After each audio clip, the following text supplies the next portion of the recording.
On y va. Bonsoir à tous. Oui, parce que nous sommes, effectivement, nous avons avancé un petit peu la soirée pour des raisons d'horaire de train, mais nous avons commencé. Et donc je vais dire quelques mots avant de laisser la parole à notre invité pour lui dire notre fierté, notre joie de l'accueillir ce soir à Montpellier. D'abord parce qu'elle s'inscrit dans le cadre d'une programmation, je dirais presque prestigieuse, de l'Institut Maïmonide. Nous avons eu Raïm Corsia, nous avons eu Frédéric Ancel, le Salon du Livre avec Vincent Payon, François Hébrod avec Julie Cohen-Solal, avec Pierre Assouline, Eva Illouz, Caroline Goldman, Eliette Abécassis au milieu de départ, absolument pas. Et nous aurons au mois de janvier encore Pierre Savy, nous aurons Sonia De Villers et Martine Cohen qui vient de nous parler au 30 janvier de la fin du franco-judaïsme avec un grand point d'interrogation. Donc, merci d'être là au milieu de tout cet appareil de programmation qui est quand même assez extraordinaire.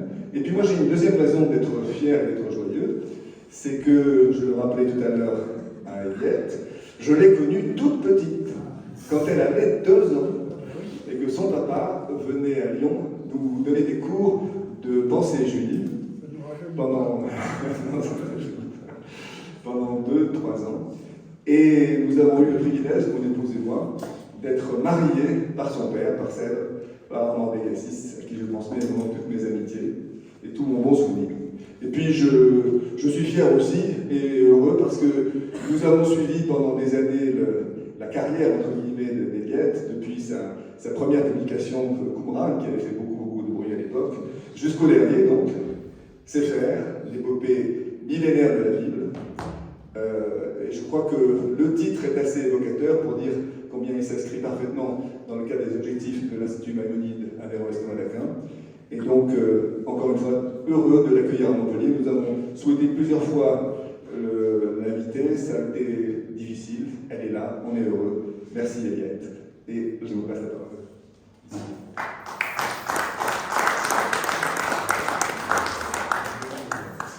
Merci, cher monsieur. Effectivement, c'est un moment important, non seulement de la saison et de l'histoire de l'Institut.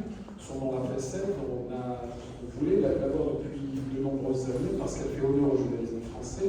Elle a un talent littéraire certain, elle est agréable à lire et à regarder. Ça, c'est dit. Non, pas du tout. C'était, comment dirais-je, voilà. On voulait l'avoir dans notre programmation, c'est chose faite.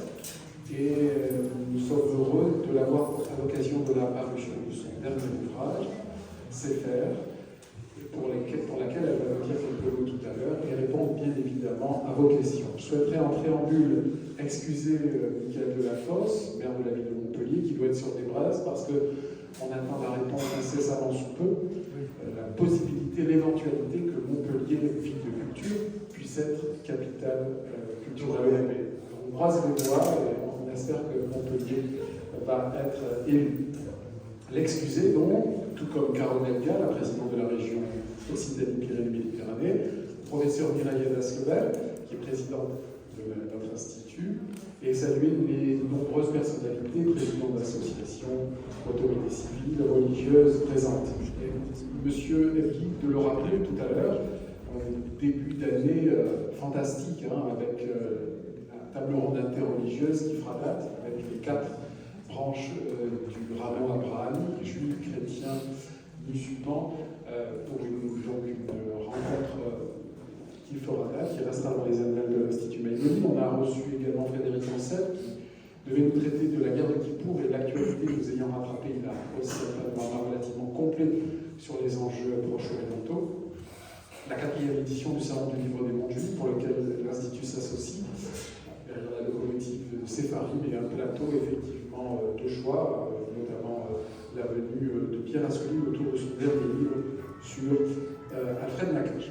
Alors je disais, son nom la précède, elle est philosophe et romancière, elle est auteure de thrillers ésotériques et d'essais, qui ne se souvient pas de son magnifique Qumran, qui a contribué d'ailleurs à la mettre en lumière, à sa notoriété. Elle intervient régulièrement dans les médias, France Inter, elle collabore avec des journaux, le Huffington Post, elle, le Figaro littéraire, pour poser un regard philosophique sur l'actualité. Elle est engagée dans la défense du droit des femmes et des enfants, et elle a créé l'association CORD contre la marchandisation des humains et Exil Intramuros pour la défense des familles dans la rue. Alors ce soir, elle va nous présenter son ouvrage Sefer, l'épopée millénaire de la Bible. Comment la Bible hébraïque, Tanakh, est-elle née? Par qui elle a été rédigée, protégée, perpétuée?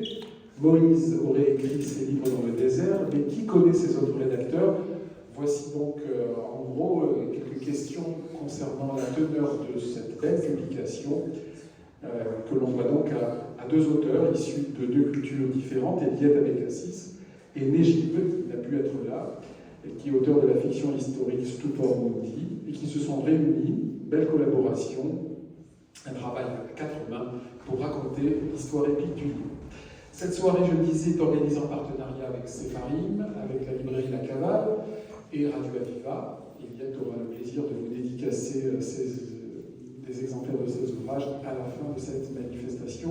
Remercier pour leurs annonces du livre La Gazette de Montpellier, Radio Aviva et Academ. Vous pouvez nous retrouver sur YouTube, bien évidemment. On a près d'une centaine maintenant de conférences en 3 ans. On regrette de ne pas l'avoir fait depuis l'an 2000, depuis la création de l'Institut. On aurait encore une plus belle, effectivement, plus beau rayonnage virtuel à vous proposer. Voilà, je lui cède tout de suite la parole. Elle va vous présenter les grandes lignes de ce livre, et puis ensuite elle aura le plaisir, effectivement, de répondre à vos questions. Voilà, je vous remercie. Merci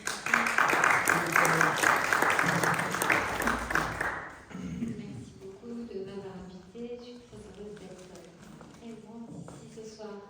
Donc, je vais vous parler de Sefer,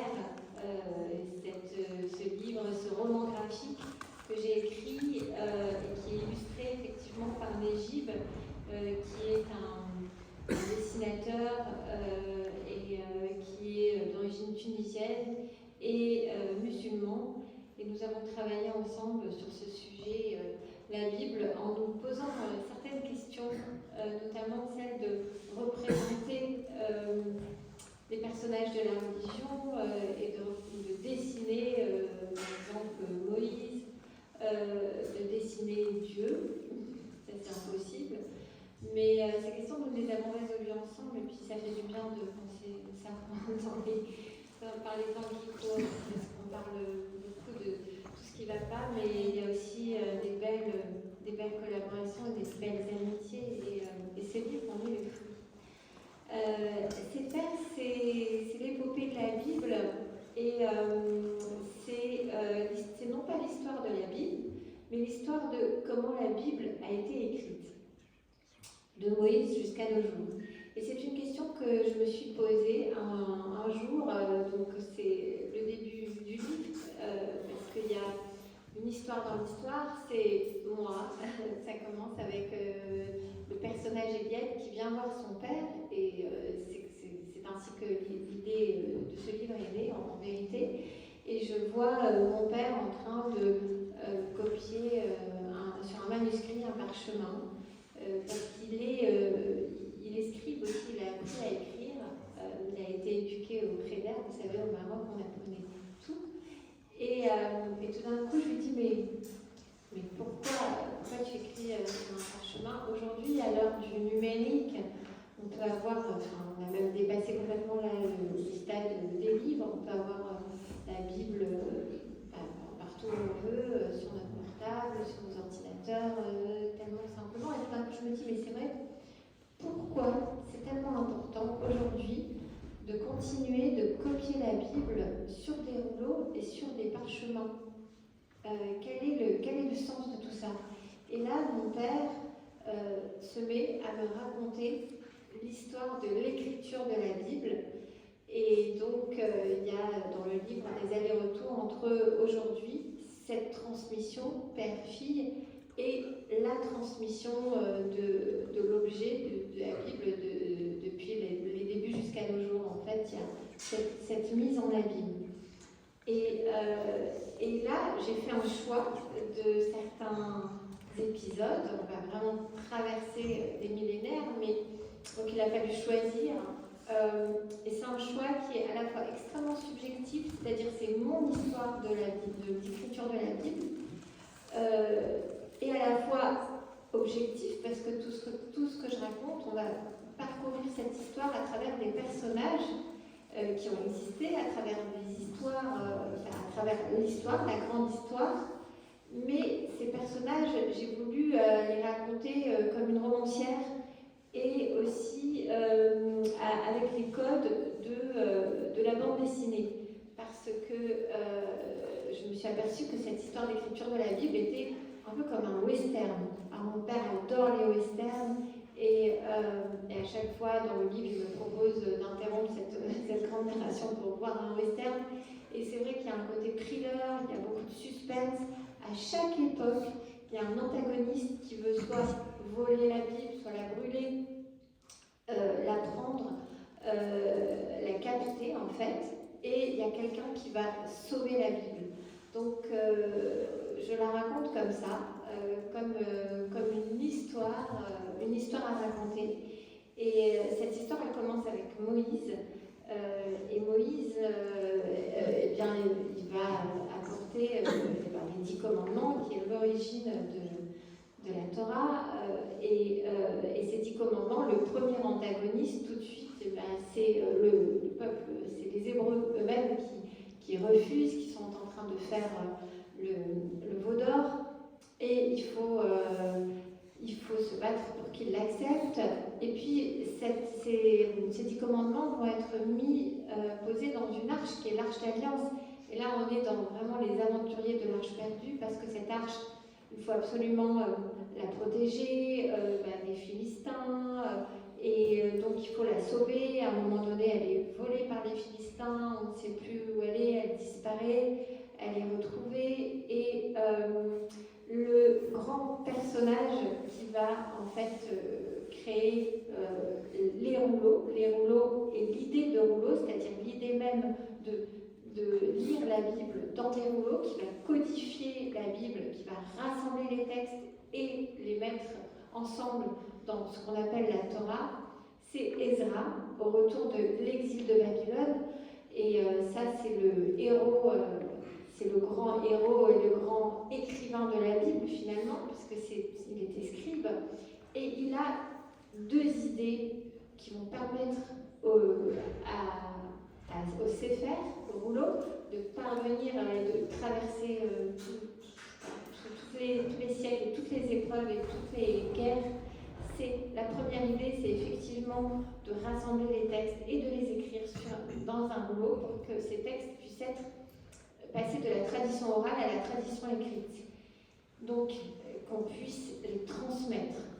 Et la deuxième idée, c'est qu'il a inventé les synagogues, c'est-à-dire qu'à partir d'Ezra, on va lire ces rouleaux, on va se rassembler une fois par semaine.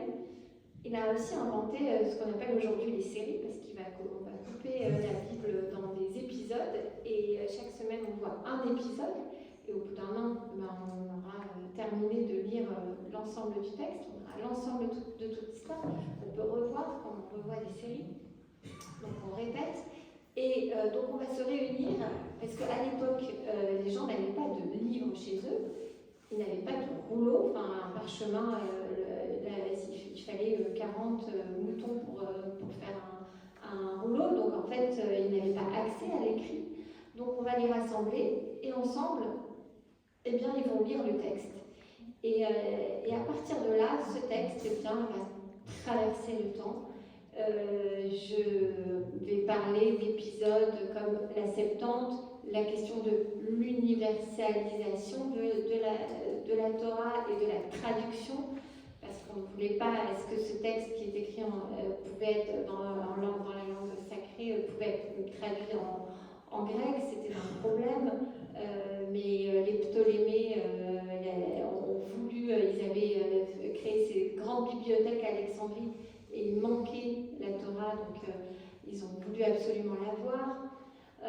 On va arriver à l'époque médiévale, et là j'ai choisi un épisode très marquant de l'histoire du judaïsme, qui est la disputation organisée par Saint Louis en 1240 pour savoir s'il fallait brûler le Talmud,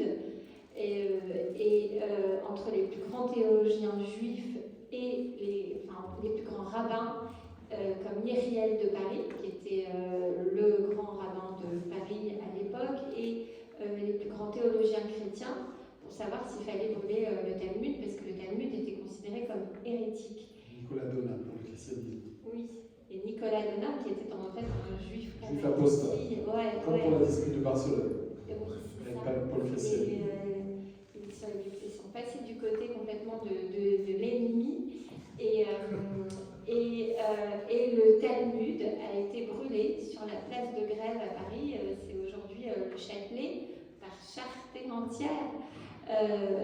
Donc il a été décidé effectivement qu'il fallait brûler le Talmud. Et pourquoi il faut brûler le Talmud? Absolument parce qu'il y avait des écoles talmudiques qui se créaient un peu partout dans le nord du pays, à Paris, mais aussi à Rouen, dans les petits villages en Normandie, pour étudier le Talmud. Et le Talmud est une discussion contradictoire du dogme, en fait. C'est antidogmatique. Là, c'était l'Inquisition. Et dans l'Inquisition, eh bien, il fallait absolument suivre le texte de la Bible à la lettre. Et là, tout d'un coup, on avait des rabbins qui, entre eux, remettaient tout en question et découvraient cette pensée subversive et avaient le courage de réformer des lois. Et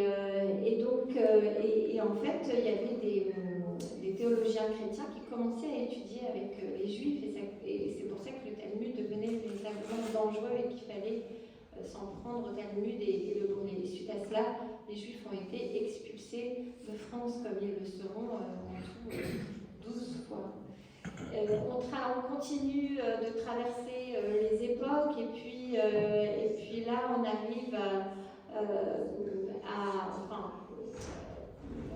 quasiment en même temps, un personnage que j'adore, parce qu'il a fallu choisir, je voulais un personnage, je voulais parler de l'Inquisition en Espagne, et j'aime beaucoup Abou Lafia.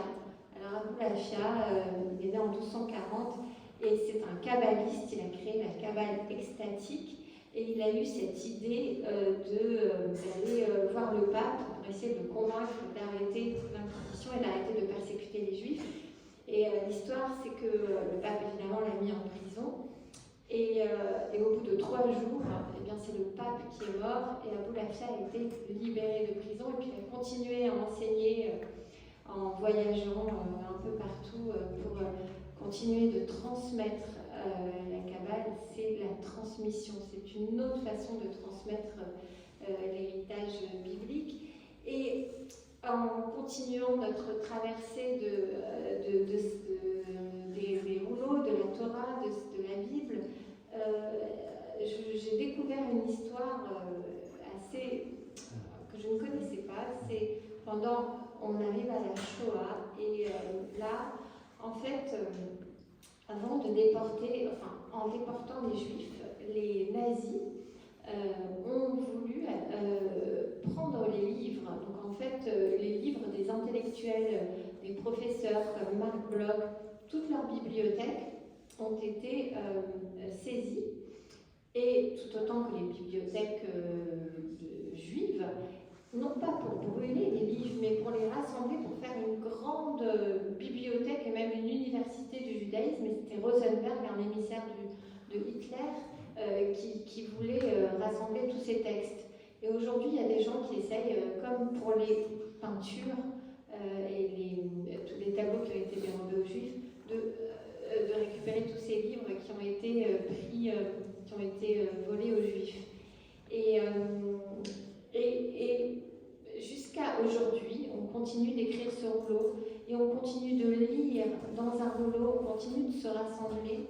Et pourquoi c'est tellement important de continuer de lire sur le rouleau, alors qu'on pourrait avoir des livres, qu'on pourrait avoir accès au numérique? C'est parce que le rouleau, eh bien, il se déroule, c'est une métaphore de la tradition, et de la transmission aussi, parce que le rouleau, il est tel quel, même si la Bible est sans cesse interprétée et réinterprétée, le rouleau reste, et reste un peu le trésor, en fait. C'est notre trésor, le Sefer, le rouleau, c'est le trésor des Juifs, et c'est pour ça qu'on a tant voulu le capter, et ce rouleau doit absolument continuer d'être transmis, parce que nous devons continuer de transmettre ce trésor dans lequel on trouve les 10 commandements. Et les 10 commandements, effectivement, c'est tu ne tueras point, entre autres.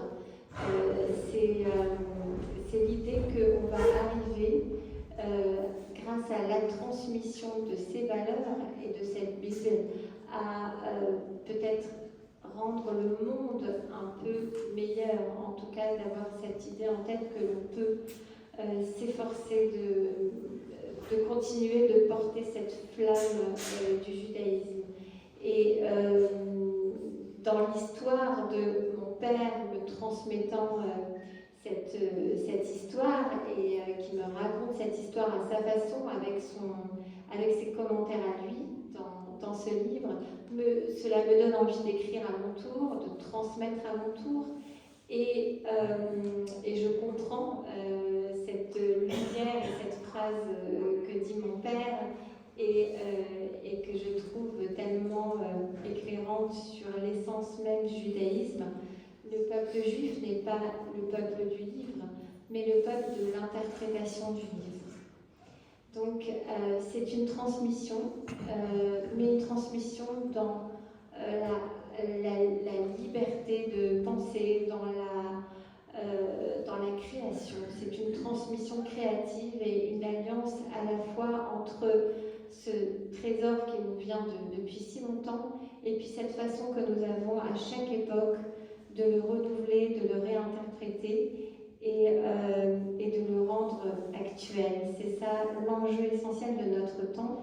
C'est pour ça que j'ai voulu écrire une BD, parce qu'une BD c'est universel, ça va parler à tous de 7 à 77 ans, parce que les deux questions essentielles de notre époque, quand je pense à ce que mon père m'a transmis et ce que j'aimerais transmettre à mes enfants qui sont tout le temps sur leur portable comme tous les enfants, qui sont captés par leurs écrans, et on se pose cette question, mais comment je vais faire pour moi qui ai reçu ce trésor, arriver à les intéresser à cela?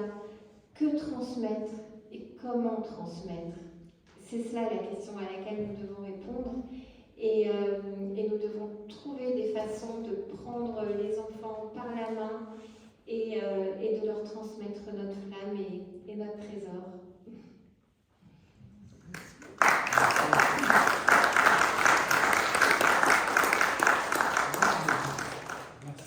Merci chère Eliette pour cette belle présentation. Effectivement, la marque de fabrique du peuple juif, son trésor c'est le livre, et c'est plus que le livre, comme le disait justement votre père. On peut être fier de sa fille, c'est effectivement l'interprétation. Au Moyen-Âge, vous ne pouvez pas attaquer les Juifs sur la parole révélée cinétique, alors c'était sur les commentaires rabbiniques. Aujourd'hui, quand on veut attaquer le peuple juif, on a d'autres arguments avec la Shoah d'Israël. Mais au Moyen-Âge, c'était effectivement le Talmud.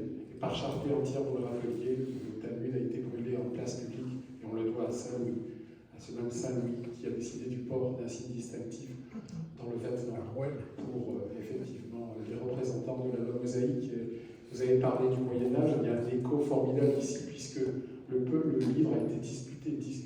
Hein, une copie du Moré Nevochim, du Guide des Perplexes de Maïmonide, a été brûlée en place publique, et les premiers documents kabbalistiques de l'histoire de l'humanité ont été rédigés à Posquier-Vauvert au XIIe siècle. Merci infiniment pour cette belle présentation, et puis nous sommes heureux d'avoir pu mettre aussi en lumière un art important de la littérature, de la bande dessinée. Nous aurons une autre rencontre avec un ouvrage bande dessinée sur les Justes parmi les nations, les Chassidés du Monaolam, au mois de juin prochain. Alors on est très pris par le temps parce qu'il y est un train à 8h10, donc on va tout de suite vous donner la parole avant qu'elle signe son livre. Si vous avez des questions pour Eliette, c'est le moment. Adéla.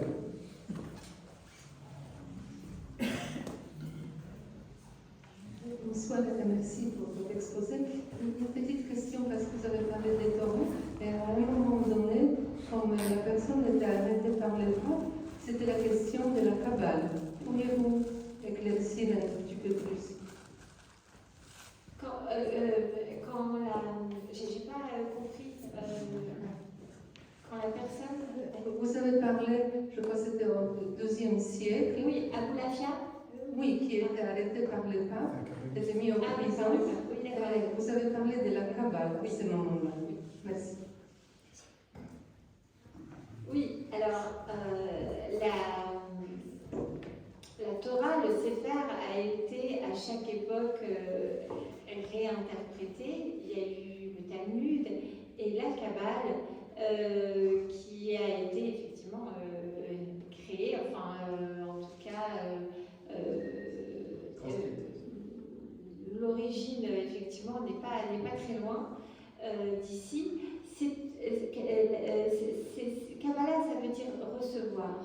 Donc, on était en pleine inquisition et il fallait trouver une façon de transmettre qui soit à la fois possible, parce que les juifs n'avaient plus le droit d'étudier ni d'être juifs, à la fois secrète. C'est pour ça que la Kabbale se transmettait de maître à élève, de maître à disciple, mais dans le secret. Et en même temps, il fallait trouver aussi une façon de réinterpréter la Bible en fonction de l'époque pour que cette transmission puisse se faire absolument coûte que coûte. Et c'est pour ça, en fait, à chaque époque, les Juifs ont trouvé une façon de sauver le texte de la destruction des autodafés, de la destruction du peuple, mais aussi de la destruction du texte. Et la Kabbale, ça a été cette façon-là de pouvoir réinventer le texte. Alors, Abou Lafia, lui, il a créé ce qu'on appelle la Kabbale extatique, c'est la Kabbale à partir du souffle, et on dit que quand il a été mis en prison par le pape, il s'est concentré, il travaillait à partir des lettres aussi, et qu'il s'est tellement concentré que peut-être que c'est lui qui a donné la foudre sur le pape. En tout cas, ce petit miracle a fait qu'il s'est libéré. Et en fait, tous ces maîtres de la Kabbale d'Espagne, ce qui est frappant, c'est qu'ils passaient leur vie à transmettre, ils vouaient leur vie à transmettre et à voyager. C'était des rabbins voyageurs. Et c'est ainsi qu'ils ont réussi à sauver la flamme et à faire en sorte que la flamme parvienne jusqu'à nous. Et dans un autre de mes livres qui s'appelle La Transmission, j'ai fait toute une sorte d'enquête en fait sur mon père, Armand Abécassis, pour savoir pourquoi est-ce qu'il vouait aussi sa vie à la transmission. Parce que mon père n'a fait que cela dans sa vie, que transmettre. Et c'est aussi un grand voyageur. Il a été à Lyon, il est venu ici, il a été dans toutes les villes de France, d'Europe, jusqu'au Canada, évidemment, en Israël. Et j'ai voulu savoir d'où venait cette flamme que je retrouve dans tous ces rabbins voyageurs d'Espagne, tous ces kabbalistes. Mon père enseigne aussi la Kabbale. Et je me suis aperçue en menant cette enquête sur sa vie que sa mère l'a appelé Amram pour rendre hommage à un grand rabbin voyageur aussi qui s'appelle Amram Ben Diwan et qui a aussi passé sa vie à transmettre. Et c'est grâce à ces maîtres de la Kabbale, maîtres du Talmud, maîtres aujourd'hui de la transmission, que le judaïsme et le trésor a pu parvenir jusqu'à nous et pourra traverser des époques et pourra traverser le temps, parce que ce sont des gens qui vouent leur vie à la transmission, tout comme les talmudistes. Je les appelle la confrérie des talmudistes, la confrérie des kabbalistes. C'est une confrérie parfois de père en fils, parfois de maître à disciple, mais de personnes qui ont décidé de vouer leur vie entière à la transmission. Et ici, le célèbre rabbin Benjamin Tudel, on lui doit une description complète des communautés juives de Provence-Languedoc. Binyamin de Toulel au XIIe siècle. Monsieur Roman? Non? Il y a un doigt qui s'est levé. Monsieur de Pierre. Merci pour votre intervention. Je vais rebondir sur 2 ou 3 mots-clés. La transmission, la bande dessinée, les jeunes. Transmission, j'ai bien compris, ou tout au moins j'ai à peu près compris que vous souhaitiez que l'histoire de la Bible soit transmise aux plus jeunes générations d'aujourd'hui, par l'intermédiaire d'un média qui leur sied le plus facilement, en l'occurrence la bande dessinée. Soit aujourd'hui, la bande dessinée, c'est effectivement un vecteur qui est quand même assez intéressant pour une petite frange des adolescents à un certain niveau. Au-delà de ce média, ma question est comment transmettre, même au travers d'un média comme la bande dessinée, comment transmettre, comment faire en sorte que les adolescents, la jeunesse, puissent s'approprier et faire en sorte que le livre fasse partie de leur contemporanéité, de leur époque. D'accord ? Comment faire pour cela ? Parce que le seul média de la bande dessinée me semble insuffisant. Voilà. Je sais, j'ai lu votre ouvrage sur la transmission et il m'a beaucoup plu. Il m'a beaucoup parlé, mais plus, il m'interroge sur notre capacité à dialoguer avec les plus jeunes générations. Oui, c'est un vrai problème aujourd'hui, la transmission, parce qu'il y a en fait ce que j'appelle la transmission horizontale face à la transmission verticale. La transmission horizontale, c'est tout ce flux qui nous arrive en permanence et qui leur arrive avec les réseaux, d'ailleurs sans aucun nivellement, parce que tout arrive, les pubs pour les habiller en même temps que les guerres, que les catastrophes climatiques. En fait, ils ne savent absolument plus distinguer, ils n'ont plus de distinction dans ce flux. Et dans les fake news, la vérité, le mensonge, ils ne savent plus. Face à la transmission verticale, qui est la transmission de père en fils ou en fille, de mère en fils ou en fille, de génération en génération, de maître à disciple, de maître à élève, de professeur à élève, ça c'est la transmission verticale. Et on aimerait rétablir un peu de verticalité dans cette transmission horizontale. Et c'est très compliqué parce qu'ils sont sous une addiction, donc en fait on ne peut pas du tout les couper de leur portable parce qu'ils deviennent comme des drogués en manque, ça les rend fous. C'est très difficile à contrôler, donc il faut leur donner les portables et les réseaux le plus tard possible. Et moi je pense que l'on pourra bientôt comparer notre époque à celle d'Ezra, le scribe, au retour de l'exil de Babylone vers moins 500, où il s'est aperçu que le judaïsme était complètement en train de se perdre et qu'il a trouvé cette idée comme personne n'avait de livre, donc personne n'avait d'écrit, de se réunir et de lire. Et si on reprend ce fil-là, on peut peut-être avoir une réponse à votre question, parce que je pense qu'il faut, j'emprunte au vocabulaire, au registre religieux, mais ritualiser et sacraliser. Mais pour parler de la transmission, c'est-à-dire ritualiser, on va se dire que un jour par semaine, on coupe le portable. Alors si un jour c'est trop, ça va être peut-être une soirée, mais à un moment donné, et ça doit être fixé. Donc là, nous avons un autre trésor de la transmission. Les Juifs, c'est le Shabbat. Alors le Shabbat, c'est devenu un trésor, c'est plus qu'un trésor, c'est vital. Parce que je le vois avec les enfants, il n'y a aucun autre moyen pour eux d'arrêter d'être sur les réseaux que de leur dire bon ben voilà, du vendredi soir au samedi soir, c'est vertical, ça vient pas des parents, ça vient de beaucoup plus loin, c'est le Shabbat, on arrête, on coupe. Et même nous en fait, moi quand je coupe le vendredi soir, je me sens complètement libérée, c'est une libération. En fait on retrouve notre âme dans le Shabbat. Donc c'est bien de s'organiser comme ça. Alors je ne dis pas que tout le monde doit faire Shabbat, mais en tout cas emprunter à cette idée du Shabbat et l'intégrer à notre vie, c'est-à-dire on va faire vraiment une pause pour arriver à retrouver tout simplement sa liberté, puisqu'on est dans un esclavage là, avec les réseaux. Et on retrouve des conversations sans être tout le temps stressé par les notifications, et on retrouve aussi le temps, puisqu'on a perdu complètement la liberté par rapport au temps qu'on peut avoir avec l'esclavage numérique. Donc on retrouve vraiment notre âme. Et la ritualisation et la sacralisation, c'est-à-dire d'avoir un espace, par exemple, quand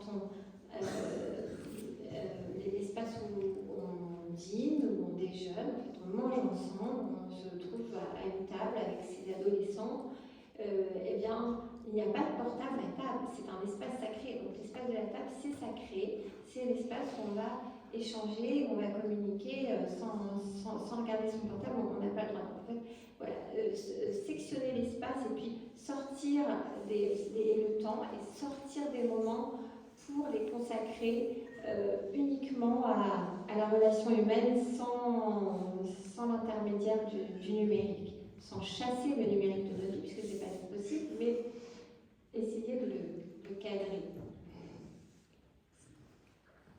Youssef? Oui, bonsoir. Bonsoir. Merci beaucoup de votre présence. Ça faisait quelque temps qu'on vous a envie que vous veniez à Montpellier. C'est Comme gentil. disait notre président, M. Eddy. Alors, moi j'ai une question à vous poser.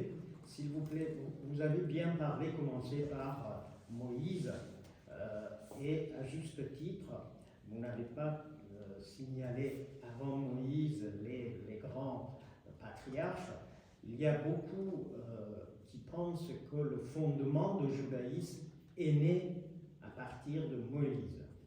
Alors, moi, ça m'interroge, je me dis, mais avant aussi ça existait, mais ils disent que non, c'est à partir de Moïse qu'il y a vraiment le judaïsme a commencé à perdurer, à vivre, etc. Qu'est-ce que vous en pensez? Alors, moi, je pense que l'histoire, elle remonte effectivement au patriarche, bien sûr, à Abraham, Isaac, Jacob. Mais comme je me suis intéressée au rouleau et à l'écrit, le premier qui a écrit sur les tables de la loi, c'est Moïse. C'est pour ça que mon histoire, puisqu'elle commence c'est l'histoire des rouleaux, c'est l'histoire de l'écrit, elle commence véritablement au moment où effectivement Moïse a écrit les 10 commandements. Avant cela, elle existait l'histoire évidemment, mais c'était vraiment une histoire orale qui se transmettait de génération en génération à travers tous ces récits.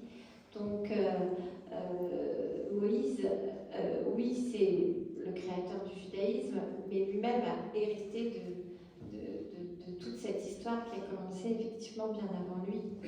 Il a eu cette idée qu'à partir du Sinaï, il va falloir l'écrire pour qu'elle survive. Une dernière question, M. Eddy. Je voudrais qu'on parle du dessinateur d'Égide. L'histoire de cette rencontre peut-être, et puis savoir s'il a apporté quelque chose au scénario ou par rapport à sa vision personnelle qui n'est pas forcément la même que la vôtre. Est-ce qu'il y a eu des discussions, est-ce qu'il y a eu une réflexion commune sur le contenu? Oui, il y a eu beaucoup de discussions. Moi, j'avais cette idée de faire ce livre et je suis allée voir mon éditeur Albin Michel, et c'est mon éditeur qui m'a mis en rapport avec Négib, qui avait déjà écrit des BD sur la tradition, la transmission, mais dans l'islam.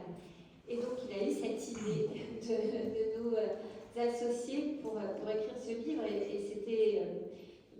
c'était une bonne idée et une excellente idée, parce qu'on a vraiment travaillé ensemble et on s'est posé beaucoup de questions sur justement la représentation des prophètes, de Moïse. Et ce qui nous a vraiment liés, lui et moi, c'est, bon, on a une même vision de la religion, on va dire, c'est-à-dire dans l'ouverture, le dialogue et l'idée que la religion doit effectivement relier les gens, y compris quand ils ne sont pas de la même religion, y compris dans ce contexte épouvantable, avant toute chose, quoi. Donc on a évidemment cette idée-là. Mais ce qui nous a vraiment liés, je vais vous dire, c'est l'humour. Et l'humour, c'est très important de garder l'humour, parce que l'humour, c'est la distance. Et ça aussi, c'est dans l'essence du judaïsme, cette idée d'avoir toujours du recul par rapport à soi. Et lui aussi, il a cette vision humoristique du monde. Et je pense qu'on a essayé de construire cette histoire avec beaucoup d'humour, évidemment un certain sérieux, parce qu'on parle de sujets essentiels, importants et dramatiques. Et il y a le moment de la Shoah où il l'a dessiné en noir et blanc, parce que là, l'humour s'absente. Mais on a essayé de la mettre en scène, et lui, ce qu'il a apporté, c'est ça, c'est son dessin humoristique, c'est les dialogues aussi, les petits détails qu'il y a entre mes parents, moi, les westerns, la façon de raconter l'histoire justement comme un western, avec ces prophètes qui sont à la fois des très grands personnages, mais on a voulu les représenter d'une façon très humaine. Et c'est là où on s'est vraiment retrouvés dans un terrain commun. Donc voilà, ça c'est essentiel, l'humour. Je rebondis Oui. très rapidement sur cette idée de l'humour, parce que nous allons avoir le 26 février prochain, notez-le bien, une soirée sur l'humour juif avec Judith Cohen-Solal qui a fait un dictionnaire et Jonathan Young qui a fait un dictionnaire sur l'humour juif, et avec Michel Deniorka qui a écrit également un ouvrage sur l'humour juif, donc ça tombe bien. On va reparler de cet humour. Oui, on en a besoin. À propos du mot juif, on avait reçu Victor Malcal, pour une belle rencontre. Le sous-titre, c'était Rire pour ne pas pleurer. Il y avait madame, et une dernière question avec monsieur pour que Eliette puisse vous dédicacer son livre et se rendre à la gare Saint-Roch. Je vous donnerai 2 minutes. Oui, merci. Alors, je me présente, comme ça on peut se connaître un petit peu. Irène Dumaigne d'Argent, on vient d'arriver avec mon mari, Joseph, à Montpellier, et j'étais l'ancienne présidente, la présidente de l'unité judéo-chrétienne en Haute-Vienne. Et quand vous avez parlé, il y a eu plusieurs choses qui m'ont intéressée, qui ont fait un écho. D'abord, je vous parle de l'écho, et après ma question qui va avec. Pendant que les Juifs ont transmis cet héritage si important de la Torah, des livres, de leurs commentaires, et il y avait des chrétiens qui le faisaient aussi et qui ont été persécutés tout au long de leur génération et des siècles. Et ici, nous avons l'Occitanie. Et en Occitanie, il y a les Cathares, les Vaudois. Et les Vaudois ont été extrêmement éradiqués. Si bien que quand vous allez à Aix-en-Provence, on vous dit qu'ils étaient là, mais vous n'avez aucun lieu, aucune marque, aucune présence physique, simplement les montagnes, les collines. Et pour certains protestants, les Huguenots, quand vous allez du côté d'Anduze, à Mialet, il y a le musée du désert. Et vous avez là une petite salle où on voit une famille huguenote qui est en train de lire la Bible. Et pendant qu'ils lisent la Bible, il y a une dame qui fait le guet et qui regarde s'il n'y a pas des dragons, des soldats de Louis XIV qui viennent pour détruire cette famille, les enlever et pourchasser parce qu'ils osent lire la Bible. Et dans le musée du désert, vous avez des petites Bibles, et des grandes d'ailleurs, dont une petite, qu'on mettait dans les chignons des dames, pour que les dames puissent la lire et la cacher dans leurs cheveux. Et cette poursuite du texte, dans le sens de l'effacement d'un peuple, de lecteurs, de transmission, s'est fait aussi en parallèle.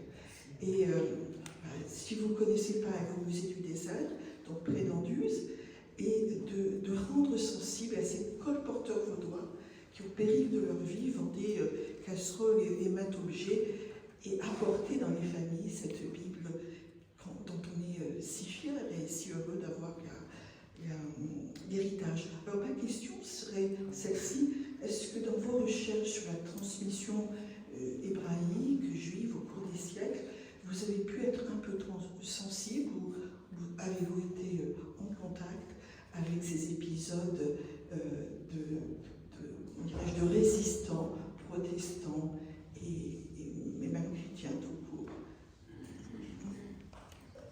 À propos du protestantisme, on va recevoir Pierre-Yves Kirchleger au printemps prochain. On a reçu Patrick Cabanel, qui tous deux participent régulièrement au rassemblement que vous avez évoqué dans ces Cévennes terres de refuge.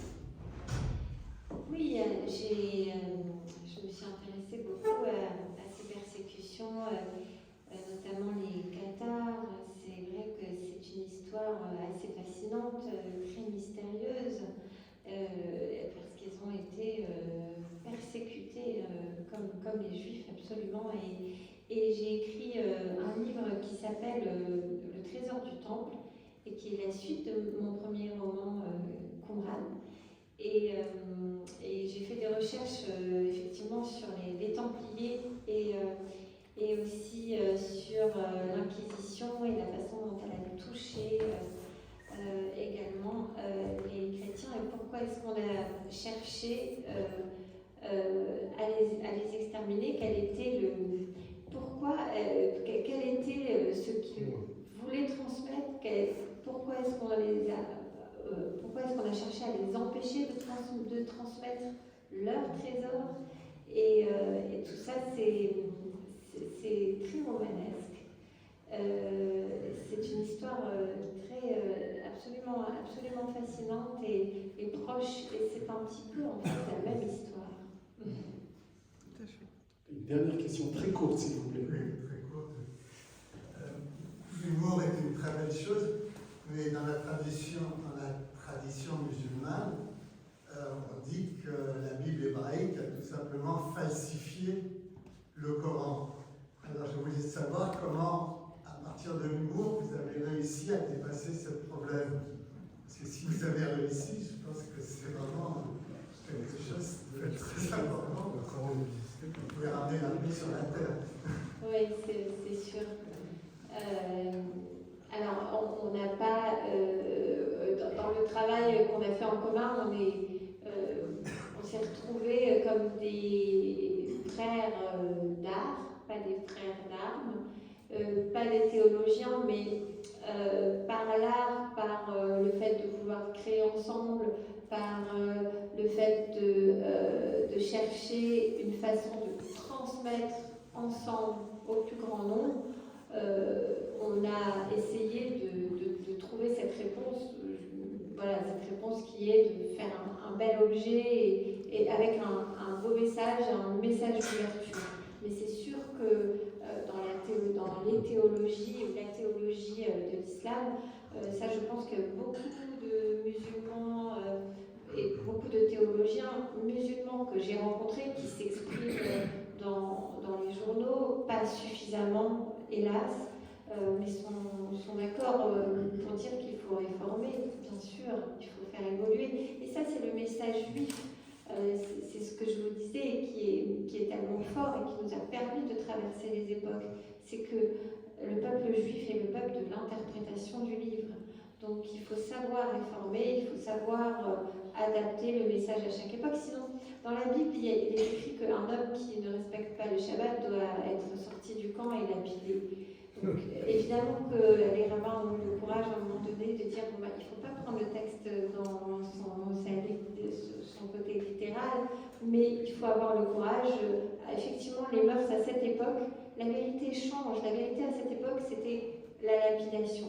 Et chaque époque évolue. Et donc, en fait, l'interprétation doit évoluer à partir de la tradition, en continuant de transmettre, mais en étant capable de faire des vraies révolutions. Pas une lecture fidéiste, une lecture éveillée par la raison, tradition et modernité, marque de fabrique du peuple juif diasporique. On va remercier Eliette Abekassi est venu à Paris nous présenter son dernier ouvrage, C'est faire épopée millénaire. Qu'est-ce que j'ai dit? À Paris. Pardon? T'as dit Montpellier. Montpellier, pardon. Donc, il est venu de Paris à Montpellier. C'est la dernière parution, actuellement paru aux éditions de Michel, tout dernièrement avec l'Égypte. C'est faire l'épopée millénaire de la Bible. Vous voyez, merci à Eliette, on aura l'occasion de la réentendre prochainement. Et puis, on a un mois de janvier de toute beauté aussi à l'Institut avec Sonia de Villers, Pierre Savigny, Martine Cohen. À très bientôt et bonne fête de fin d'année. Le livre est en vente à l'entrée grâce à la librairie La Cavale. Merci Eliette. Merci à vous. Merci.